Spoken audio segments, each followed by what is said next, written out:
Sim, ok. Boa noite a todos.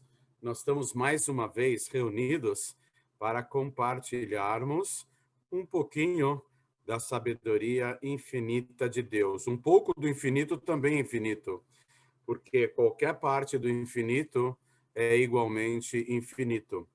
Então, o número de informações talvez seja limitado, mas a inspiração, a profundidade, o impacto, o efeito sobre a nossa alma, sobre a nossa espiritualidade é muito grande. O tema da nossa palestra hoje vamos falar aqui com precisão aqui. Um momento. Roupas significam algo na Torá? À primeira vista, nós vemos que a roupa é uma parte externa, superficial.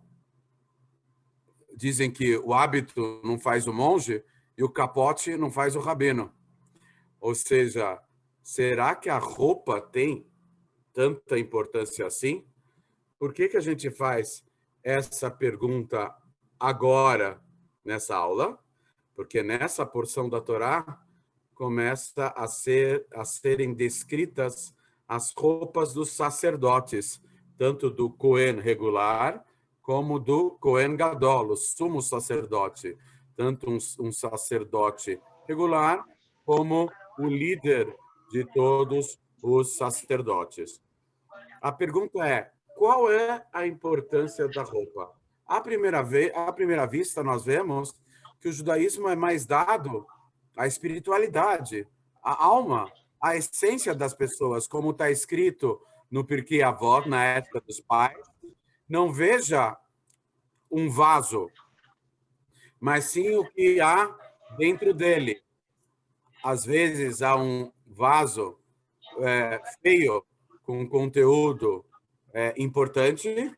Às vezes há um vaso bonito e muitas vezes nem conteúdo tem, está vazio.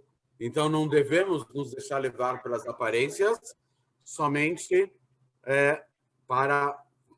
sempre ativando a nossa sensibilidade, levar-nos em consideração a essência, a profundidade maior de todos.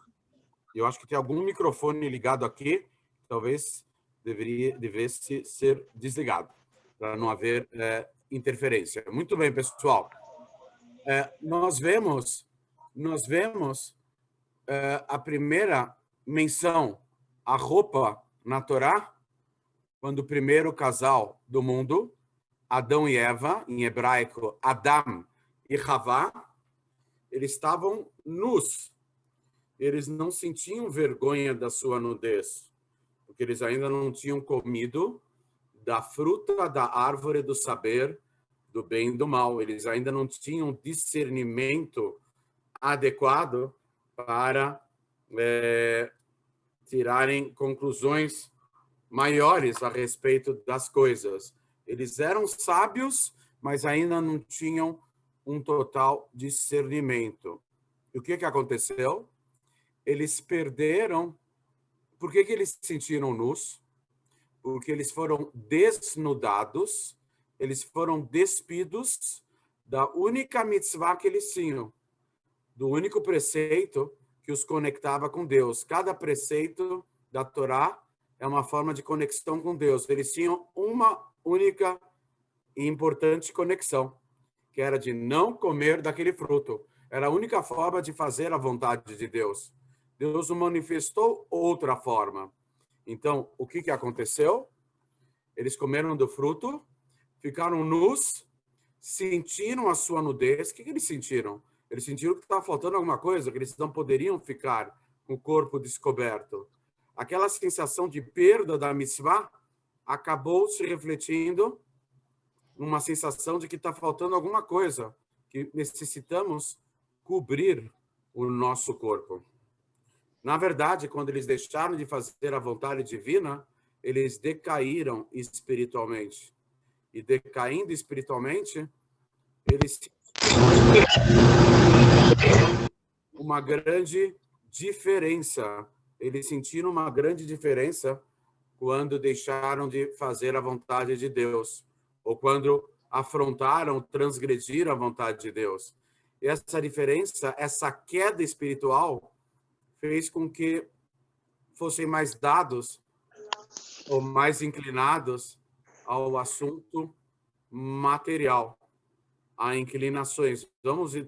Vamos deixar bem claro que o primeiro casal, antes de comer o fruto proibido, eles estavam nus e eles podiam até se relacionar intimamente. Mas para eles, uma relação íntima não era diferente de falarem, de darem as mãos ou de se entreolharem. Antes de comerem do fruto proibido, manter uma relação íntima, se entreolharem ou simplesmente se darem as mãos, era exatamente a mesma coisa. Não tinha conotação nenhuma. Mas quando eles deixaram de fazer a vontade de Deus ou a transgrediram, a queda espiritual sofrida fez com que eles fossem mais ligados à matéria. E nessa hora, mais ligados à matéria, eles sentiram o seu próprio corpo. Eles sentiram o seu próprio corpo exageradamente. Aí aí surgiu espontaneamente ou instantaneamente a sensação de vergonha. O meu corpo está me atrapalhando. Por quê? Porque eu que estava num nível espiritual superior, pisando na bola, acabei decaindo, agora eu estou me ressentindo da queda. Quanto maior a queda, maior o prejuízo. Quanto maior a queda de uma altura considerável, maior é o ferimento da pessoa físico. Já que eles sofreram uma queda, eles se sentiram mais próximos da matéria e menos próximos e mais afastados do espírito, do campo espiritual. Então, o corpo, em vez de automaticamente se ligar à alma, o corpo ofereceu uma certa resistência. E aí eles sentiram a nudez. A nudez é a expressão da resistência do corpo em relação à alma. Quem foi que providenciou a primeira roupa da humanidade? Foi Adão e Havá? Foi o homem e a mulher? Eles tentaram se cobrir com alguma coisa, com alguma folha. Por isso, a versão clássica do Talmud, de qual foi o fruto proibido, tem outras versões, mas a versão número 1 é que eram folhas de uma figueira, porque as folhas são enormes do figo. Eles se cobriram com essas folhas. Então, Deus sentiu misericórdia deles, piedade, já que eles estavam se sentindo super mal por estarem nus, por sentirem o peso do corpo desconectado da alma. Então, quem providenciou a primeira roupa foi Deus, o Todo-Poderoso. Ele deu... Tem várias versões de que animais que eram. Tem uma versão que era a pele de macacos. Daí veio aquela expressão daquela roupa, quando era pequeno, era macacão. A pessoa veste... Tem algumas profissões que exigem, para a pessoa não se sujar muito, ela coloca um macacão. Na verdade, tem várias versões do que eram essa roupa que Deus providenciou para eles, para o primeiro casal do mundo. A roupa, ela tem um significado muito especial. Nós vamos explorar um pouquinho mais as diversas conotações judaicas do judaísmo, da visão do judaísmo e da filosofia racídica, da mística do judaísmo, a respeito da roupa.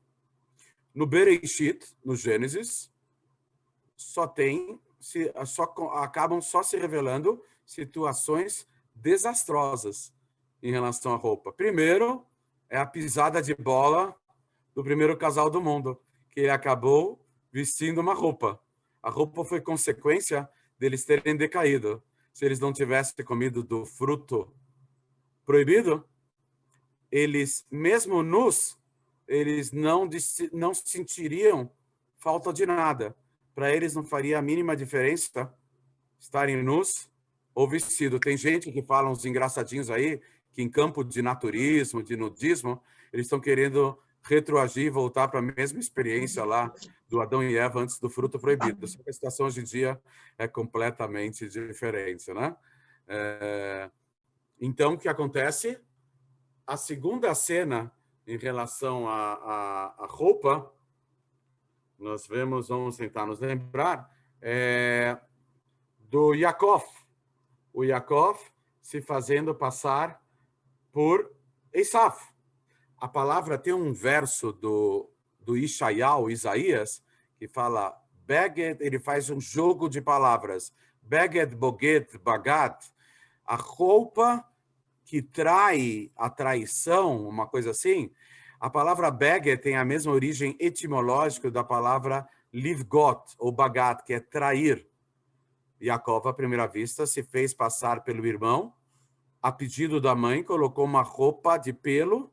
Ele colocou as roupas do irmão, que tinha um cheiro de silvestre, de natureza em transformação, e também com pelos nos braços para se fazer passar pelo Esav. Depois nós vemos a roupa que os irmãos de Yosef apresentaram por o próprio patriarca Yaakov, que uma túnica especial manchada, embebida em sangue, falando que era o sangue do Yosef, mas na verdade era de um animal, né? E depois também nós vemos a roupa de Tamar. Tamar era a nora do Yehudá, e ela usou umas roupas omitindo, ocultando a sua própria identidade. Depois nós vemos mais um trecho da roupa no livro de Samuel. Não, primeiro nós vemos no livro de Samuel, que aparece lá que o rei David, ele cortou um pedaço da ponta da roupa do rei Saul, quando ele entrou numa caverna e o rei Saul estava dormindo. E o rei David depois mandou recado, podia ter ceifado a sua vida, mas em respeito ao rei ungido de Deus, não toquei em vossa majestade, apesar de ser perseguido mortalmente, somente cortei uma ponta de sua roupa. E como Deus é exigente com os sadiquim não podem nem causar um defeito numa roupa. Então, quando o rei Davi estava bem idoso, as roupas não mais o aqueciam, como punição por ele ter cortado um pedaço da roupa do rei Saul. Então, nós vemos várias considerações sobre roupas. Conta uma anedota da época do Donald Trump, que ele foi fazer uma visita lá na Coreia e ele comprou um pedaço de tecido lá na Coreia. E ele resolveu fazer um terno. Aí disseram para ele, mediram o tecido, falaram, olha, infelizmente, senhor presidente, o tecido que o senhor comprou é muito bonito, mas só dá para uma jaqueta, só dá para um paletó, não dá mais para o que isso. Aí ele ficou meio frustrado, ele teve que viajar para uma outra reunião na Inglaterra. Lá na Inglaterra, ele procurou um novo alfaiate, que era uma roupa muito bonita, que ele comprou lá no Vietnã. Aí o alfaiate falou, olha, desculpe, mas essa roupa é muito pequena, ela só dá para uma bermuda, não dá para muita coisa, não. Aí ficou mais frustrado ainda. Quando ele chegou em Nova York, foi para Manhattan, ele tinha um amigo lá, alfaiate, ele mostrou o tecido. Aí o alfaiate falou, puxa, esse tecido, que bom, ele dá para 2 paletós e 2 calças e ainda sobra um pouquinho para fazer 2 coletes. Aí o Donald Trump ficou espantado. Como que no Vietnã o tecido não dá para nada?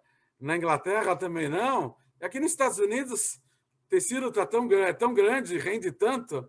Aí o alfaiate falou para o presidente, é que lá fora todo mundo, o senhor parece maior do que o senhor realmente é. Aqui nos Estados Unidos, o senhor é como o senhor realmente é. Então, sobra tecido para fazer bastante coisa. Lá fora o senhor é grande, e aqui o senhor não é tão grande assim.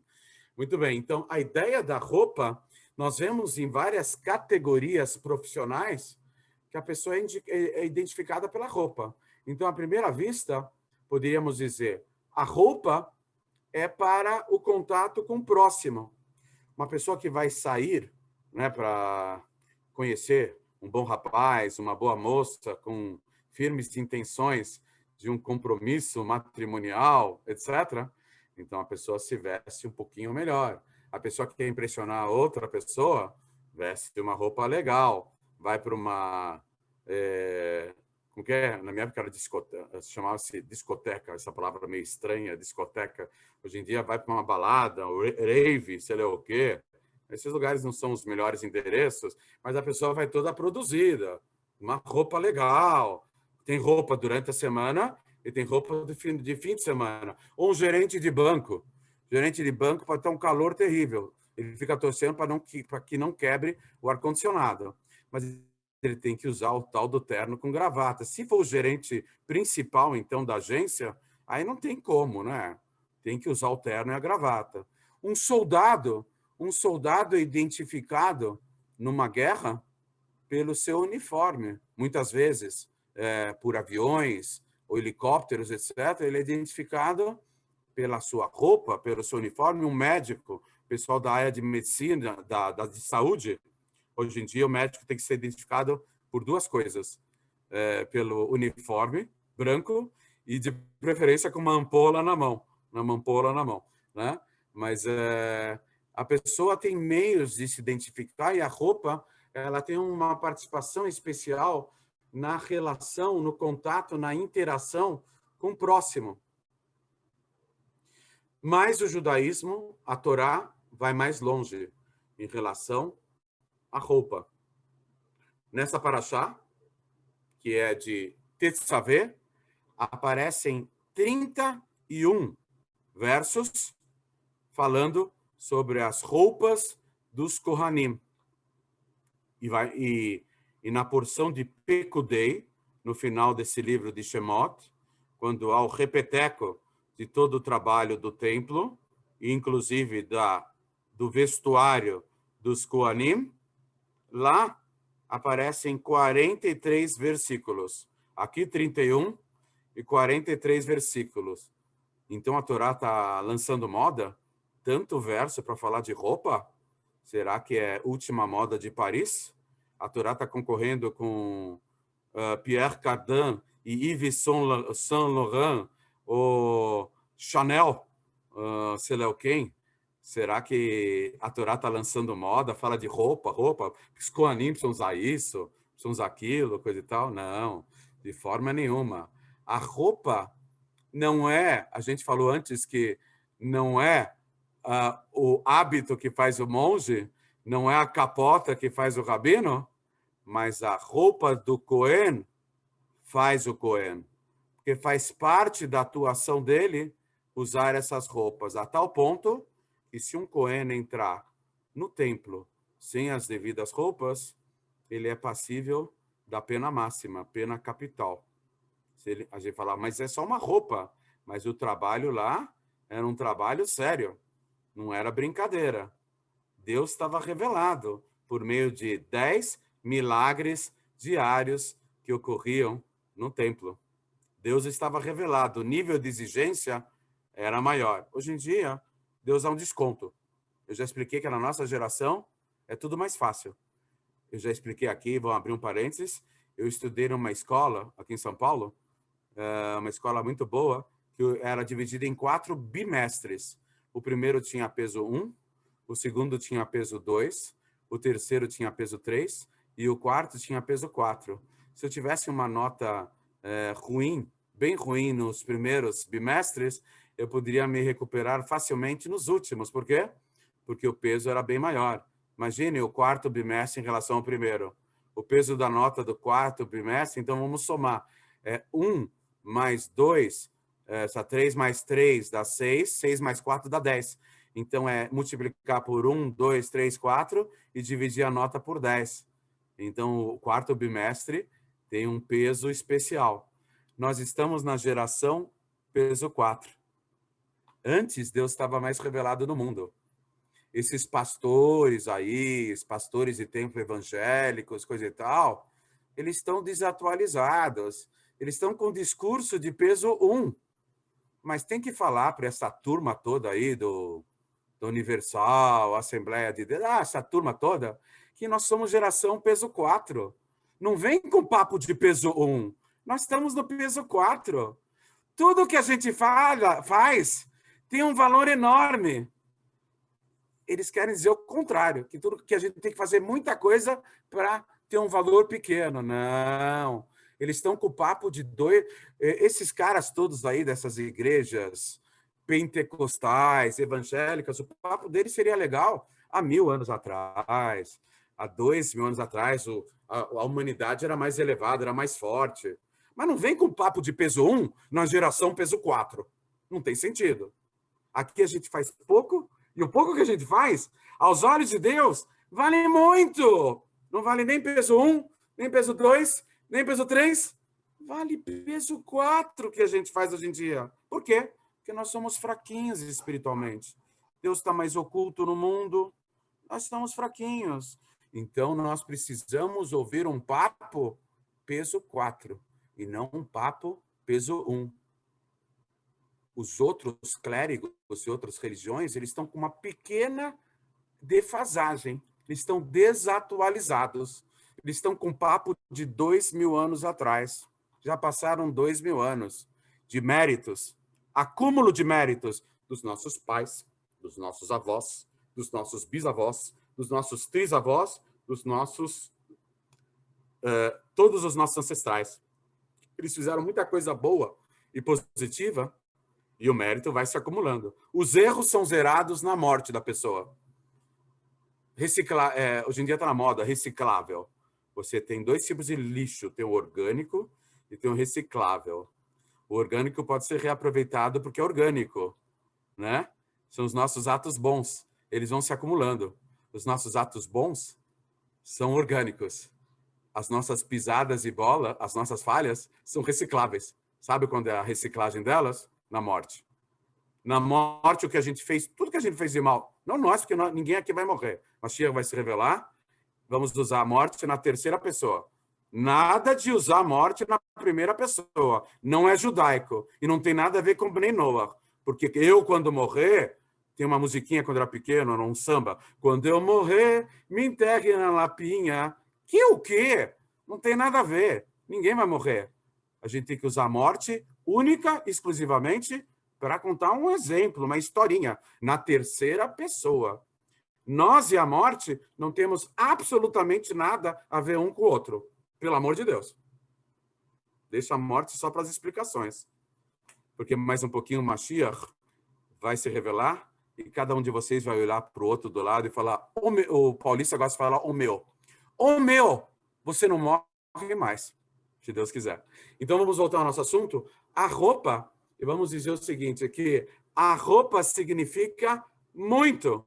O hábito não faz o monge? A capota não faz o rabino? Faz sim. A pessoa tem um outro comportamento quando ela tem uma roupa.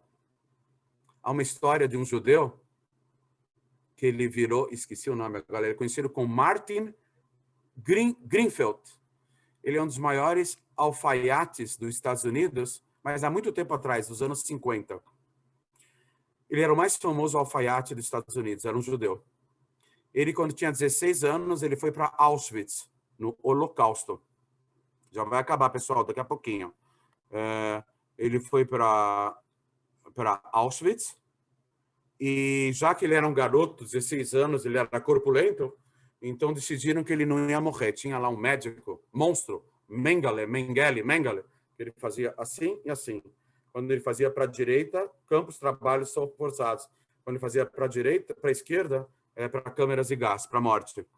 E no caso dele, o médico monstro fez para a direita. Ele foi para campos de trabalho forçado, ele foi trabalhar numa lavanderia. E ele foi lavar o uniforme de um oficial nazista. E ele lavou tão forte o colarinho, a gola da jaqueta com as insígnias com as lá do oficial, que ele acabou rasgando. Quando o oficial nazista viu isso, bateu tanto nele que quase que o matou. Ele só sobreviveu por um milagre. Ele foi espancado quase até a morte pelo oficial nazista. Mas o oficial nazista ficou tão contrariado que nem quis saber se ele morreu ou não. Foi embora e jogou a jaqueta em cima dele e foi embora porque ele tinha outras jaquetas do uniforme dele. Aí, quando ele se recuperou, né, estava todo sangrando, machucado, ele se recuperou, ele resolveu colocar o uniforme, a jaqueta do oficial, por baixo da camisa dele de presidiário, lá no campo. Ele usou a jaqueta por baixo. Ele começou a se sentir bem, ele começou a se sentir importante. Ele estava com uma jaqueta de oficial nazista debaixo do uniforme dele de presidiário. E as pessoas olhando ele, viram que ele tinha começou com um ar de, não de superioridade, um ar de segurança pessoal. Ele começou a se sentir, jaqueta de oficial, mesmo que está escondido aqui, mas todo mundo viu saindo a gola por fora, era uma gola mais alta, coisa e tal.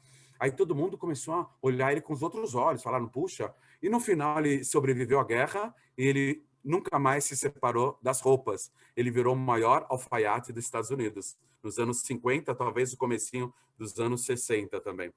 Muito bem. Então a roupa, ela faz a pessoa se sentir bem. E por que Deus deu a roupa para o primeiro casal do mundo? Porque quando ele sofreu a queda espiritual incrível, o corpo assumiu uma dimensão exagerada. Por isso eles sentiram vergonha do corpo. A nudez, o corpo se sentiu, como se fala, desconectado da alma, e o corpo se sentiu exageradamente material, mais grosso, mais grotesco. O corpo, antes da primeira falha, ele era mais espiritualizado. Então, quando a pessoa usa uma roupa, o que ela está querendo dizer? Em primeiro lugar, que o corpo é propriedade privada. Privacy, privacidade. A pessoa não esconde uma questão de tzniut, recato, tanto para homem como para mulher. Na verdade, a gente vê uma grande discrepância entre homem e mulher. No verãozão, em geral, os homens estão vestidos e as mulheres não são nada vestidas. E o fato delas não estarem vestidas não é imposição feminina, é imposição masculina, né? Então, quando a gente cobre o corpo, o recado implícito para nós mesmos é o qual? Que o corpo é importante, mas não é o principal. Nós temos os valores, as ideias, os princípios, a personalidade, o caráter, a inspiração, a espiritualidade. Tudo isso concorrendo junto com o corpo, acima do corpo. O corpo é um utensílio, é um instrumento. O pessoal já vai, todo mundo, estamos aqui com 46 pessoas, todo mundo clicando no link. É o mesmo link. Para nós darmos continuidade a essa aula, temos um pouquinho mais falar sobre o assunto. Espero vocês a qualquer momento clicando no mesmo link. Tá bom, pessoal? Já vai cair a qualquer momento.